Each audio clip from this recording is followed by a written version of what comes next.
तर पालघरमध्ये सुद्धा मुसळधार पाऊस कोसळला होता। अनेक ठिकाणी पूरसदृश स्थिती ही ओढावली होती। तिथली परिस्थिती नेमकी आता कशी आहे या संदर्भात माहिती देण्यासाठी मनोज सातवी हे आमचे प्रतिनिधी आपल्या सोबत आहेत। मनोज, काय सध्याचे अपडेट्स मिळतायत पालघरमधून? प्रज्ञा, पालघर जिल्ह्यामध्ये आज हवामान विभागाकडून ऑरेंज अलर्ट जारी करण्यात आलेला आहे। कालच्या मानाने आज पाऊस जो आहे तो त्याने उसंत घेतलेला आहे आणि जिल्ह्याची जी परिस्थिती आहे ती नॉर्मल सध्या आपल्याला बघायला मिळते।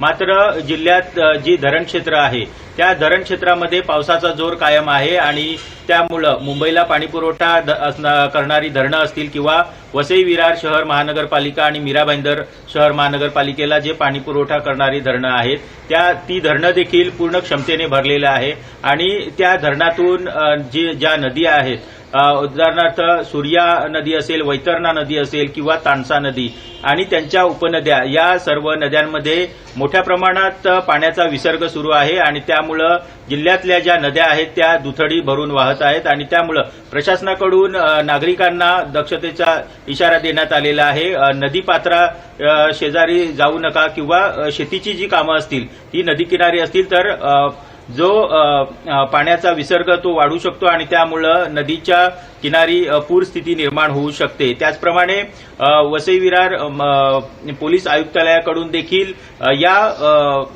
पोलीस आयुक्तालयाच्या क्षेत्रातील जी पर्यटन स्थळे आहेत त्या पर्यटन स्थळावर जाण्यास नागरिकांना बंदी घातण्यात आली आहे, मनाई आदेश जारी करण्यात आलेला आहे।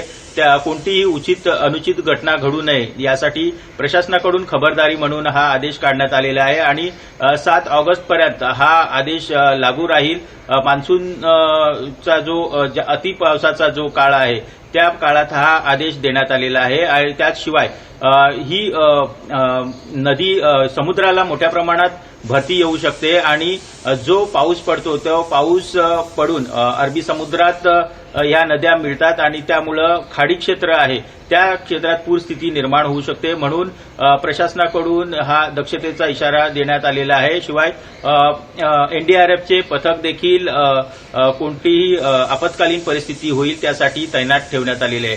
सध्या पालघर जिल्ह्यातून पश्चिम रेल्वेची वाहतूक सुरू होत असते आणि सध्या तरी पश्चिम रेल्वेची जी वाहतूक आहे ती सुरळीत सुरू आहे। लोकल सेवा ही डहाणूपर्यंत असते आणि इतर जी मुंबई दिल्ली रेल्वे वाहतूक आहे ती देखील सुरळीत सुरू असल्याचं आपल्याला प्रशासनाकडून माहिती मिळते। सर्वात महत्त्वाचं म्हणजे जो पूर्ण आठवडाभर मुसळधार पाऊस झाला त्या पावसामुळे मुंबई आणि अहमदाबादला जोडणारा जो राष्ट्रीय महामार्ग आहे त्या राष्ट्रीय महामार्गावर प्रचंड खड्डे पडलेले आहेत आणि त्यामुळं या महामार्गावरची वाहतूक ही संथ गतीने झालेली आहे। वाहनांचं मोठं नुकसान होत आहे आणि प्रवाशांना जाण्यास जो वेळ लागतो तो खड्ड्यांमुळे वाहतूक कोंडी निर्माण होऊन नागरिकांना त्याचा मोठा त्रास सहन करावा लागत आहे। नक्कीच, तुर्तास धन्यवाद मनोज या संपूर्ण सविस्तर माहितीसाठी।